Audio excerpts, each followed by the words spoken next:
Chapter 3 शिक्षा से दूर रखना।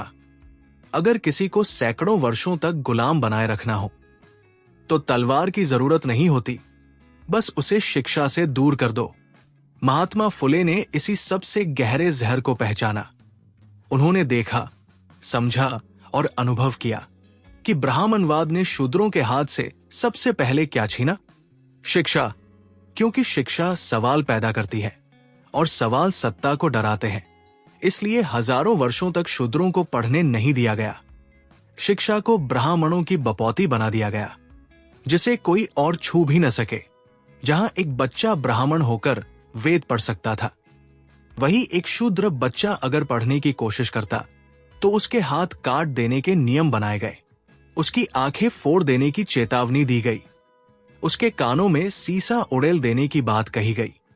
क्या यह धर्म था या ये सबसे बर्बर अमानवीय षड्यंत्र? शूद्रों को सिखाया गया कि वे अज्ञानी ही रहें, क्योंकि अगर वे जानेंगे तो पहचानेंगे, और अगर पहचानेंगे तो वो झूठ की दीवारें गिरा देंगे जो सदियों से उन्हें घेर कर रखी गई है। ज्ञान देने के स्थानों, गुरुकुलों, पाठशालाओं, मंदिरों, सभी के दरवाजे शूद्रों पर बंद कर दिए गए। उनके लिए शिक्षा का अधिकार नहीं, केवल आज्ञाकारिता थी। और ब्राह्मण वर्ग ने इस व्यवस्था को धर्म, कर्म और पुण्य के नाम पर वैध ठहराया। शूद्र का बच्चा अगर तेज हो तो भी वो मूर्ख कहलाया।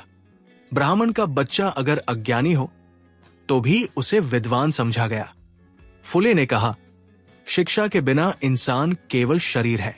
आत्मा तभी जागती है जब उसे सोचने का हक मिले, जब उसे जानने का हक मिले, जब उसे अपनी परिस्थिति को समझने का अवसर मिले। शूद्रों को शिक्षा से वंचित रखना दरअसल उनके जीवन को छीन लेना था। कोई गुलामी तब तक पूरी नहीं होती जब तक दिमाग बंद न कर दिया जाए, और ब्राह्मणवाद ने यही किया।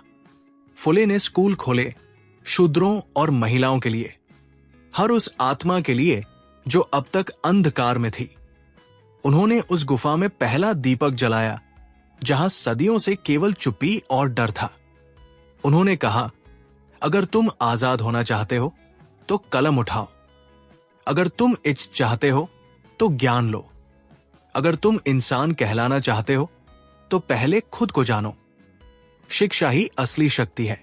जो पढ़ेगा वही समझेगा, जो समझेगा वही बोलेगा, और जो बोलेगा वही तोड़ेगा उस गुलामी की दीवार को जिसे धर्म और परंपरा के नाम पर खड़ा किया गया है। अब समय आ गया है कि शूद्र अपने बच्चों को किताब दे और डर नहीं, पढ़ाई की जमीन पर खड़े होकर अपने हक की आवाज बुलंद करें। क्योंकि जिस दिन ज्ञान शूद्र के पास होगा, उसी दिन झूठ का अंत होगा।